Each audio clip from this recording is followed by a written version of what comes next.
Absolutely brilliant from Shane Warne. G'day legends, Tom Scholar here from Cricket Mentoring, and I am super excited for what we're about to begin. It's the very first episode of the Spin Bowling Podcast, and who better to be our expert and our spin mentor than one of the best in the world, Craig Howard. Howie, welcome to the Spin Bowling Podcast, and thanks for doing this with me. Thanks, Tom. Very excited. I've watched a lot of your work from afar and seen all the amazing work you've been doing helping cricketers around the world, and I couldn't think of a better place to and a better group of people to work with to continue on your great work, mate. Well, thank you for those kind words, and back at you. I've sort of seen what you've been up to, traveling around the world, helping some of the world's best spinners in the professional game. You've just finished your stint with Sri Lanka as the spin bowling coach of the men's team there, and before that, many other roles. We're going to go into a full episode at some point on your background and your coaching career, but give us a 30-second rundown for our viewers who probably don't know who you are, but you are the man behind so many of the world's best spinners. Give us a little bit of a rundown of what coaching roles you've had in recent times. Well, wait, 30 seconds, all right. Started probably, was pushing 15 years ago from an elite point of view. Where I was the spin bowling coach at the Redbacks and Strikers. During that period, Nathan Lyon had just arrived, and Adam Zampa had just arrived. When I left, they were both playing international cricket, which was an amazing process to be involved in, and one that we'll probably go through at some stage. From there, various roles. So various roles from a consultant point of view with Cricket Australia. Was the head of spin there for a few years heading into COVID. Also Cricket Victoria, and onto the New Zealand women's team. Then most recently with the Sri Lankan men's team. So just back now, into the cold, but ready to crack on and can't wait. Awesome. And so, guys, the goal of this is to just share some of Howie's insight, wisdom, and knowledge with you guys, spin bowlers around the world. And the beautiful thing about podcasts and content is I'm sitting here in Perth, Howie's in Ballarat and country Victoria. Is Bendigo or Ballarat, Howie? Bendigo, mate. Bendigo. I always get those two wrong. Sorry, Bendigo. Howie's in Bendigo on the other side of the country. And we are talking spin bowling, and hopefully we're having kids and adults all over the world and every corner of the world who can tune into this. And one thing that we've spoken about in the lead up to this, Howie, is that spin bowlers often are left on their own, aren't they? They don't really have, in many teams, anyone to go to, and they have to figure it out all on their own. Yeah, 100%. I mean, every team's got a fast bowling coach that tells their fast bowlers to run in straight and top of off with the occasional sniff. Everyone's got a batting coach. Occasionally you'll get a fielding coach, and then very, very occasionally, if you're lucky enough, you'll get some spin support.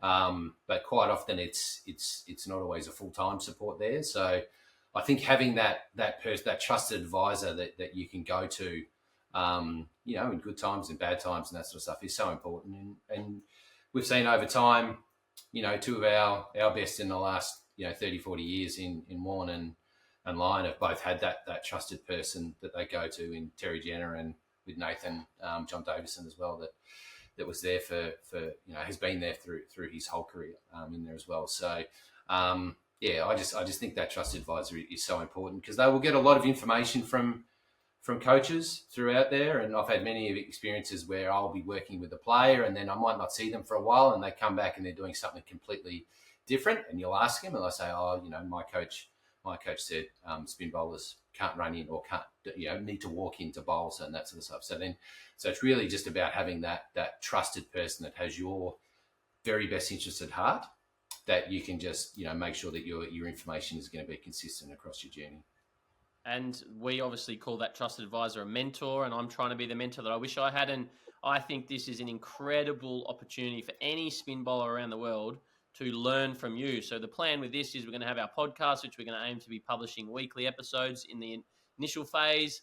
We're going to be posting content across social channels. And then if you want a deeper insight and a greater access to Howie, he's going to be hanging out in our spin bowling online community, which we're launching very soon after sort of recording this first episode.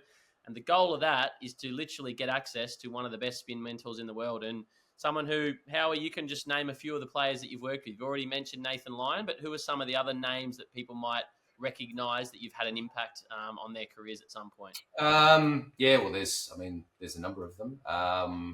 From the men's game, as you say, Nathan, early careers of Nathan and Zamps, and then, on to Swepson and Agar through my roles in CA. A young Tanveer Sangha coming through the ranks. Todd Murphy is one that I stumbled across at one of my kids' training sessions, and we'll go into that story at some stage, no doubt. In my time with in the women's programs as well, Georgia Wareham, Sophie Molineux, Sophie Day, a lot of the top spin bowlers from the women's game. And then in New Zealand, I had the time of my life, working with them for a year and a half, and got to meet some incredible people in Amelia Kerr and some young up and coming spinners in Eden Carson and Fran Jonas. And they went on to, a few months after I left, to go on and win the World Cup and play a major role for them as well. So that was incredibly exciting for them and for everyone that was involved. And then, most recently, obviously being in Sri Lanka, being around a couple of the top T20 bowlers in the world in Maheesh Theekshana and Wanindu Hasaranga and also Prabath Jayasuriya, who's one of the fastest to 100 wickets. I think he's the second fastest of all time in 100 wickets. And then many other young, promising spinners that are coming through and having an impact on world cricket. So, there's a lot. There's probably lots that I've missed, but along the journey, you sort of find what makes them tick and find ways to sometimes say the same thing differently to lots of different people to try and get the best out and move them through the ranks. Sometimes it's from club cricket to first class cricket, from first class cricket to test cricket. Sometimes it's international cricket. Sometimes it's just within, even from an international point of view, just trying to raise the bar a little bit in there too, which we've managed to do with a few.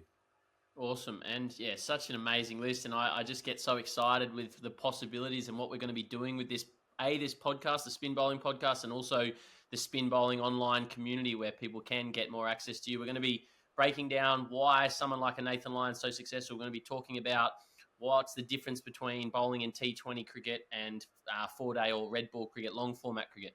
We're going to be talking about field settings. We're going to be talking about mindset. We're going to be talking about sort of tactics and so much that you've got in your brain and your mind that you've learned over many, many years and so much experience working in the international game and working at grassroots level. So many of the 99% of this community are going to be grassroots cricketers or community or club cricketers, and Howie's going to be able to break down in a very simple way what he's seen and what he's learnt from working with the best spin bowlers in the world. And that's such an important thing because, as we've already said, spinners often don't get any support and they're just left to do it all alone and figure things out on their own. And the goal of this whole content and the community is to make sure you're not on your own anymore, and you've got one of the best in the world as your mentor. So, Howie, let's just start with, you've mentioned some names there, and I think a good place to start is, what are some common traits as people? What are the characteristics of some of those world's best spinners that you've seen up close? Probably firstly and most importantly is the growth mindset in there, where they never think that they're the finished product, and they never think that that they know everything as well. So the fact that I was able to go in and have conversations with some of these people and they were open to that information was amazing. It evolves over time in there. Like, they will get to a point where they know their game pretty well, but they will still be respectful. They will still listen, and they will still, take some of it on board. Some of them they'll go yes and no. But the main thing is that they are willing to listen, and they are willing to try things. Some probably more than others in there too, but most of them have that real appetite to develop and to get better and be the best version of themselves. Yeah, and you can't become world class if you stand still and you think you're the finished product, can you? And I'm thinking back to Greg Shippard, who said one of his favourite sayings that stuck with me is an expert with a beginner's mind. And what that means is you're very good at your skill set, but as a beginner, you're always wanting to potentially try things and learn and listen to advice. And that's what you're talking about. Yeah, 100%. And sometimes it might be a variation, or it might be just trying to nail down their technique for their best ball in there. And sometimes they might be battling a little bit. It might be just that one piece of information that even triggers back to something that they remembered when they were, developing their careers as well, that they go, oh, that's right, I remember now, this is what I need to do in there too. So, yeah, as I say, their mind's never shut off to information, and I think that's what is a big part of what makes them great. And we'll have to go into this in more depth in another episode, but you sort of alluded to it before in what a trusted advisor or mentor is someone to come back to, but when they're getting so much information and they're curious, and they often get overloaded, and sometimes that's where the mentor who's outside the system or who they've known for a long time and trust, that's when they're so important, isn't it? When they're curious, they're wanting to learn new things, they're watching other bowlers, they're learning, oh, how do you do that? How did you bowl that? What line are you bowling to this guy? And then sometimes they can get overloaded, and the mentor often is the one that helps them go back to just the simple stuff, isn't it? Yeah, 100%. And I've always encouraged the spinners that I've worked to is to try and talk to as many of the, they'll come across some of the greats. I mean, Australia's very fortunate at the moment to have Dan Fattori as their bowling coach. So Murph, for example, Todd Murphy, I'll always be, talking to him about what Dan's saying, and we'll try and, come up with, if it doesn't quite fit with what he's trying to do, we'll try and make it relate to what we know works for him in there too. But most of the time, they're going to get some outstanding information. And sometimes they'll get some information from people that they'll try, and then you've sort of, because you've heard most of it across your, I've done it for close to 20 years now. Most of the times you'll get an understanding of when someone is trying to help, but it's probably not, it's more suitable for a different format or different conditions and that sort of stuff as well. So you've just got to make sure that you can always relate it back to what's best for your person. But it's very important that they find out, they try and get as much information as they possibly can. And then they don't have to do everything that they're told to, but, it doesn't hurt for them to try it. And then it doesn't hurt for them to come back to me or to come back to someone to discuss it and say, this is what they said. And then sometimes I can go, that's an amazing idea, and I can say, I understand what they're trying to do, but this is generally how we're going about it, and it might not work for you at this particular time. That might be something we can do in 5 years' time, when we've built further foundations. Yeah, awesome. Yeah. Now, just to sort of wrap up that point about growth mindset, for anyone who may not understand that's all about not thinking that everything is fixed. You've got a growth mindset, or you've got a fixed mindset, and fixed mindset sort of is where you think that your skill is God-given, or you're talented and you can't get better. And growth mindset is understanding that everything is learned and everything can continue to evolve and get better. And yeah, so just to sort of wrap that point up, anything you want to add on that final point before we move on to the next characteristic? No, I think that's good. As I said, we could talk all day about growth mindset, and maybe we will at some stage and provide some examples in there. But I think we've sort of nailed that one. So if someone, number one is growth mindset. What's another characteristic of these great spinners that you've spent time with? Work ethic is obviously a massive one. And it is challenging sometimes because, I think back to my time, I came across Shane Warne, a little bit into his career, like he was probably 3 or 4 into his career, and he had already built up a volume of work for him to be able to execute his skill over and over and over again. And I was 5, 6 years younger, and I would go into a game and I would warm up. I would bowl for an hour, like in a warm up, just to try and feel like I can land my first ball. And then he's in the net, or either in the same net, bowling a couple of outswingers and a couple of in swingers, and then you'll bowl 1 or 2 leg breaks and go, righty, I'm good to go in there. But that's off a volume of enormous amount of work as a teenager and as a young cricketer growing up. In there too, so they do have incredible work ethics, and they will make sure that they, pay attention to their physical part as well, and as well as their mental stuff. They'll make sure they do a lot of their mental routines of training and all that sort of stuff as well. So work ethic is a no-brainer, but sometimes I've come across some incredibly talented spinners that maybe didn't quite have the same work ethic, and it probably hasn't worked for them as it has for others. Yeah, well, I think absolutely, and that's something we preach here at Cricket Mentoring, is if you want to be good at anything, you can't get good by sleeping and sitting on the couch. If you want to be good at any skill, leg spin, off spin, batting, playing the piano, running, anything, you've got to do that skill. You've got to do that thing consistently and regularly, and over time, keep honing the basics. And 100%, if you want to be a great spinner, especially like wrist spin, which is everyone says is probably the hardest thing in the game of cricket, you've just got to have a great work ethic. Howie, give us a little bit of an insight though. Does that mean a young spinner has to be training every single day, or is it just about sort of getting enough over a long period of time?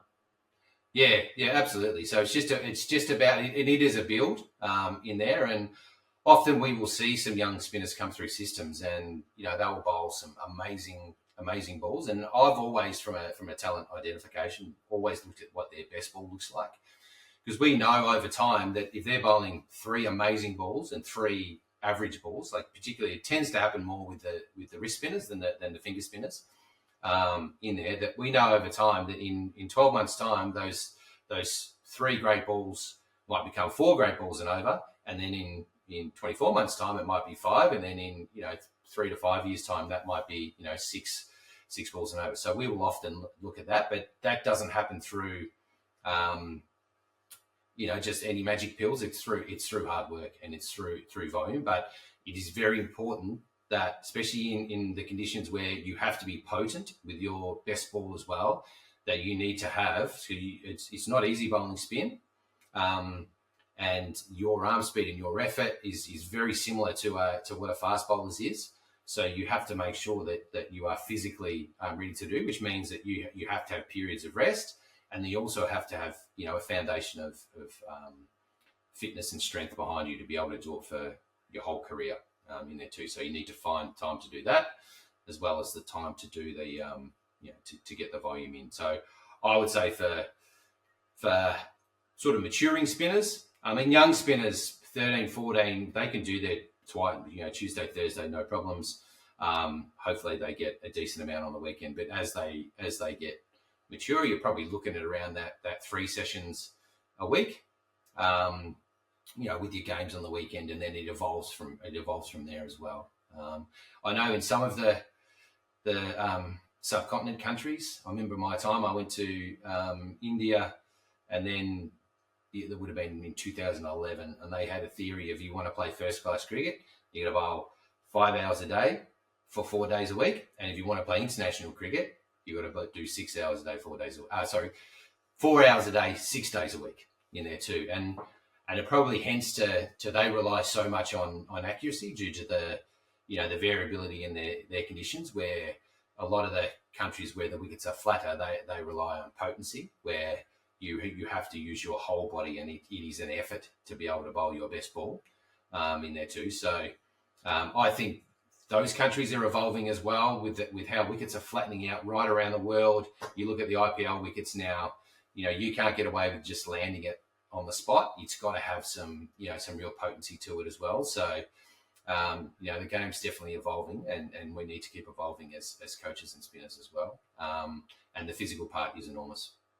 I've definitely understand that what you're saying about India, because I go there twice a year, as you know, for many days on end, and we see the same bowlers there every single day bowling for hours on end, and that's what they think is the recipe. But sometimes less is more. And as we chat, I just am getting so many ideas for what episodes could be based around. There's just so many different theories and concepts and ideas that spin bowling relates to, and we could dive really deep into each. And again, just a little reminder that we're launching our spin bowling online community. It's going to be live once this episode is live, and if you want to check that out, then head over to cricketmentoring.com/spin-bowling-community, and you'll be able to join and get access to Howie. And that's where we're also going to go even deeper with videos and with various things, visuals, to help all you spinners who are really desperate to be the best you can be.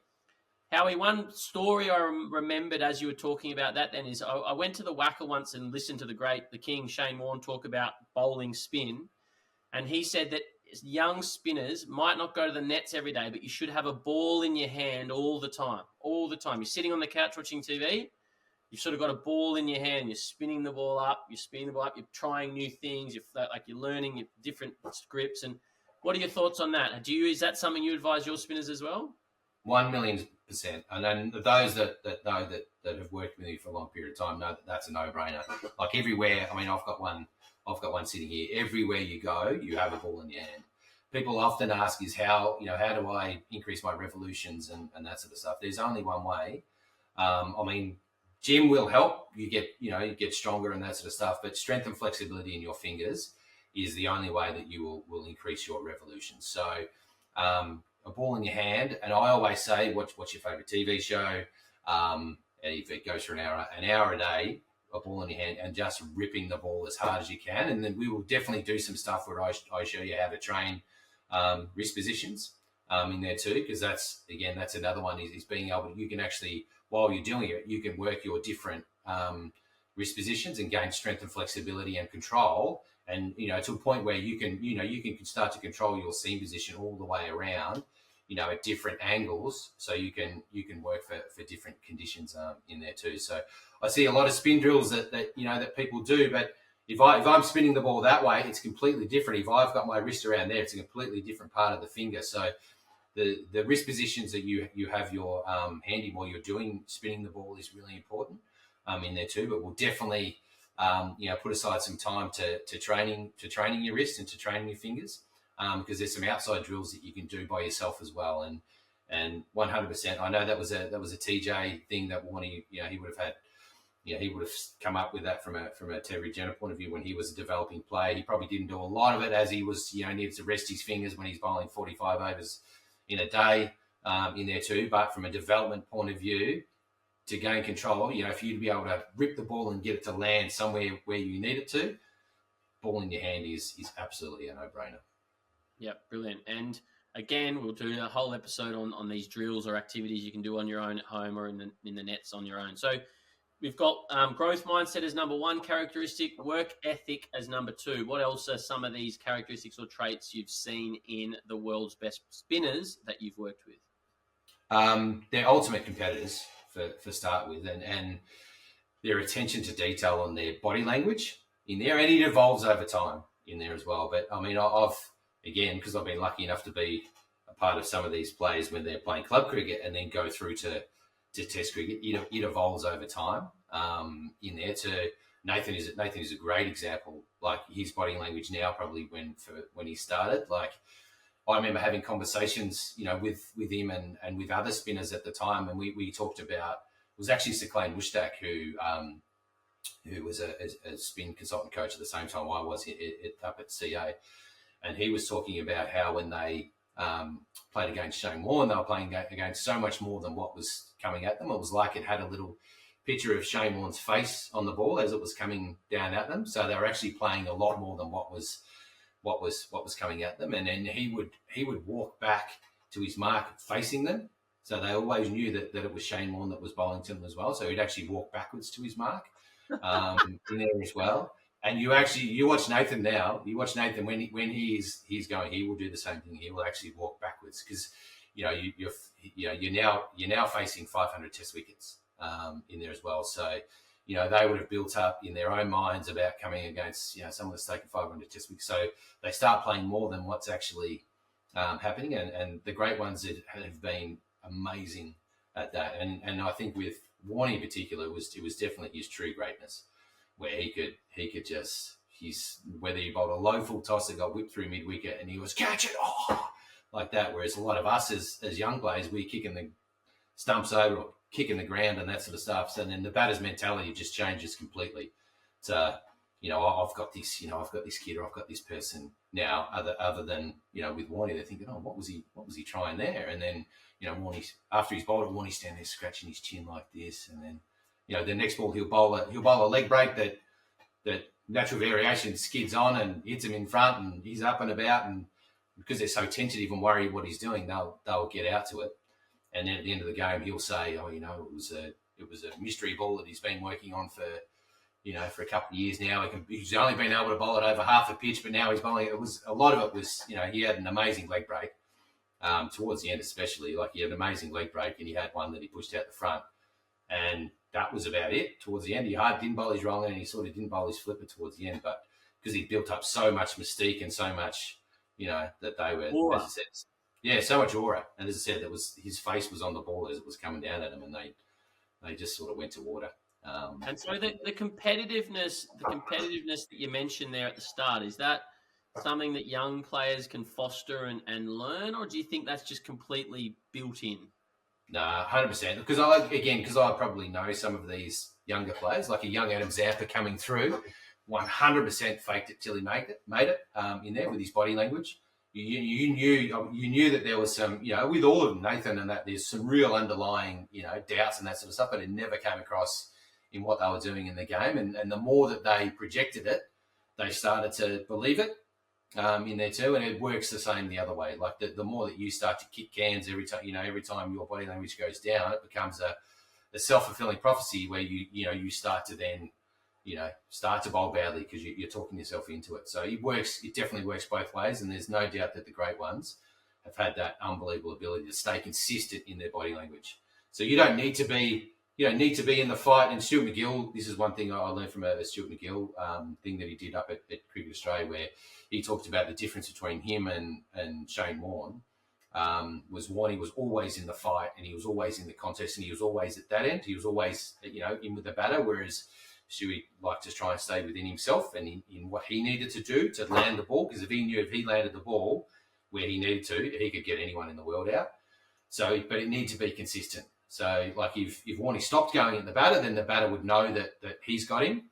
Whereas if McGill started going at the batter, then McGill would lose his mind and then start to bowl badly. So it's just about being consistent. It's not about being, the same as someone else. But you've just, whether you're bowling amazingly or whether you're bowling poorly, the batter can't know.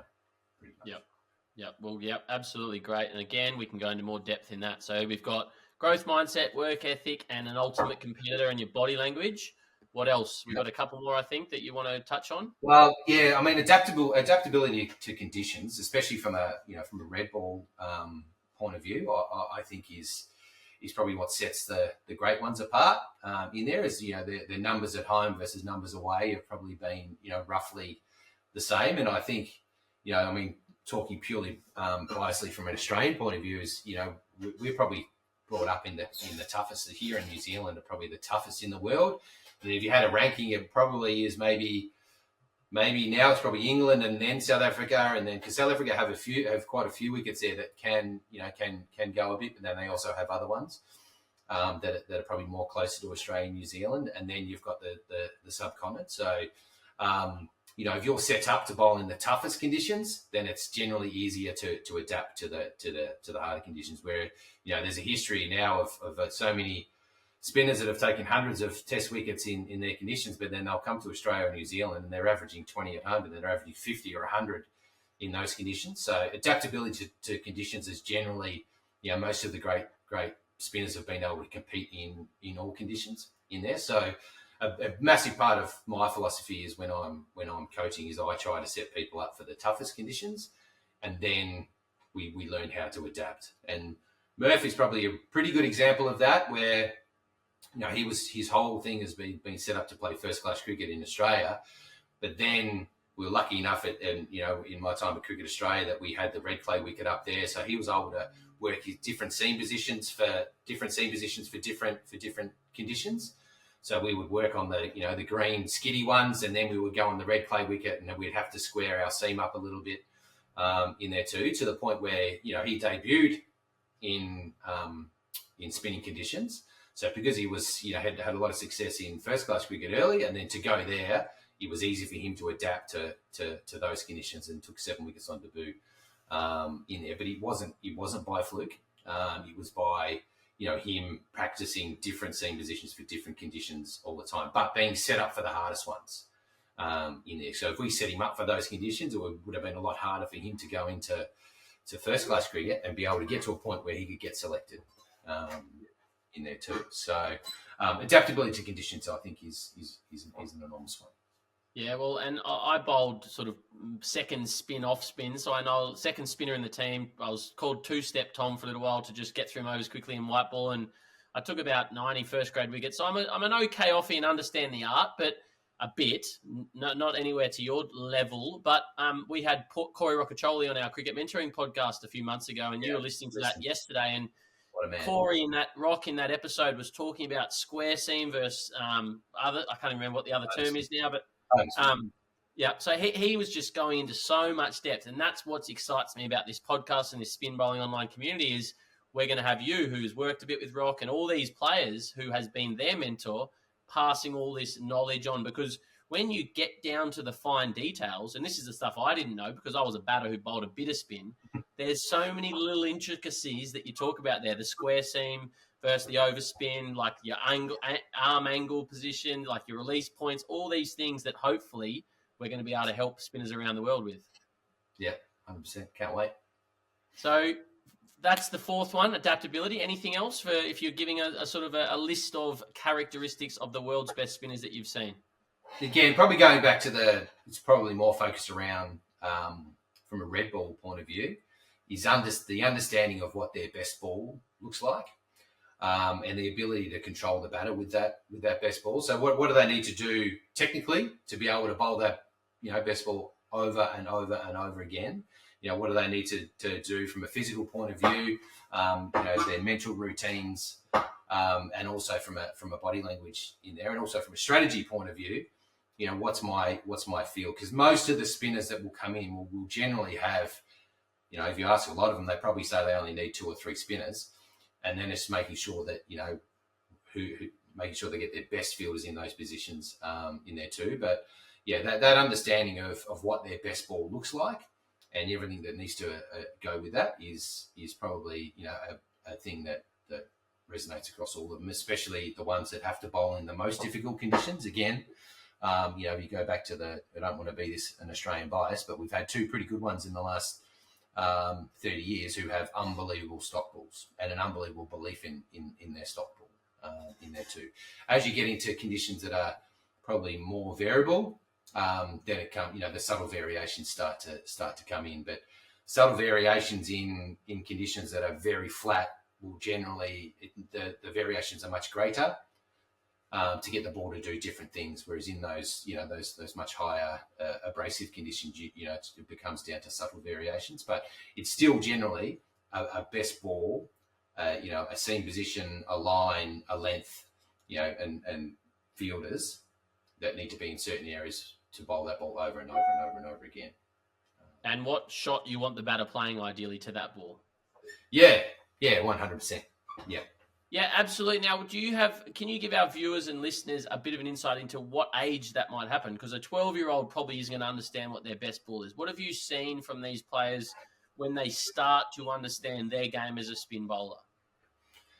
Yeah, it definitely evolves over time as as your fingers get longer and stronger in there too. Like your grips will probably change in there, and that's a part of obviously bowling your stock ball is how you hold it in there too. Because I think back to myself, I was a young leg spinner. I ended up bowling off spin for we probably won't talk much about my career, but I remember holding as a young leg break bowler. I had to hold it in all 4 fingers, and then I got to 15 or 16 where I could put it in the 3 fingers. So your grip will evolve over time in there. So it's more once you've sort of developed that grip, and then your strength starts to get to a point where you can almost start to bowl man or woman speeds in there as opposed to boy or girl speeds in there too. Then that's when you really start to be able to formulate it. But one thing that I'm pretty passionate about is it's a difficult one because I like challenge, but making sure that you don't fast track your spinners too much to the point where they're playing against a high level of men or women too early, because what tends to happen is they lose their boy or girl shapes in there, because those shapes become really important in flat conditions. And with strength and conditioning, those speeds start to up, but you keep the same, you can keep the same shape. Sometimes I've seen when you fast track too quickly, like even from a wrist spin, they'll start to push it fast out the front of their hand, or they'll stop bowling with overspin and bowling it fast and square just to try and bowl speeds that it can compete with a high level performing, male or female cricketer in there too. So, yeah, it evolves over time in there. But I think once they start to reach sort of full maturity, then you can really start to get into, what is my best ball in there. But, yeah, as I say, it changes over time. Awesome. Well, look, I think that is so much value for young spinners. 5 traits that they can all go away, whether you're 14 or 25 and playing first grade. I think there's some things that any spinner can think about and relate back to them. With this podcast, with the spin bowling community, everyone wants information for themselves. So we're giving some general concepts or ideas. Howie is the expert on this. But you want to bring it back to you and say, okay, am I adaptable? How can I get more adaptable? Do I know my best ball? Is my work ethic good enough? Do I have a growth mindset? And am I being as competitive as I can be? And is my body language strong? Am I more like Warner? Am I more like McGill? So everything that we're sharing here and we're going to be sharing is coming back to you. And there's heaps of value in that first episode already. So we're aiming to keep these episodes about 30 minutes, give some value, have a chat about different stories, different ideas, different concepts. But we've gone a little bit over today. But Howie, anything you want to finish off this episode with? No, as I said, I think we can start to go into, we've had discussions about, what we might do, and, we'll go through some of the similarities between the great spinners of all time in the different formats and that sort of stuff. And I think because there are some, we haven't talked much about technique, but there are some key sort of technical things that I don't like to walk past in there, but it's for a reason. It's because all the great ones have done it. So, I'm really looking forward to getting stuck into it. And, as I said, those that know me will know that I'll talk spin from, morning to night. So I'm just looking forward to getting stuck in and helping people because, as we've said, we know how difficult it can be for spinners. Awesome. Well, hopefully there's plenty of people that want to listen and learn morning to night. So, guys, as I've said before, check out the Cricket Mentoring spin bowling community, which is cricketmentoring.com/spin-bowling-community. Howie's going to be in there. He's going to be interacting. He's going to be answering questions. He's going to be going deeper into a lot of these concepts. And this is going to be your hub and home for spinners to ask questions, to learn, to develop, to get better. So check that out. And subscribe to this podcast if you haven't. It's a new podcast. Please subscribe, follow wherever you're listening to it. And we look forward to having you again in the next episode. Cheers, Howie. Cheers, mate. Can't wait.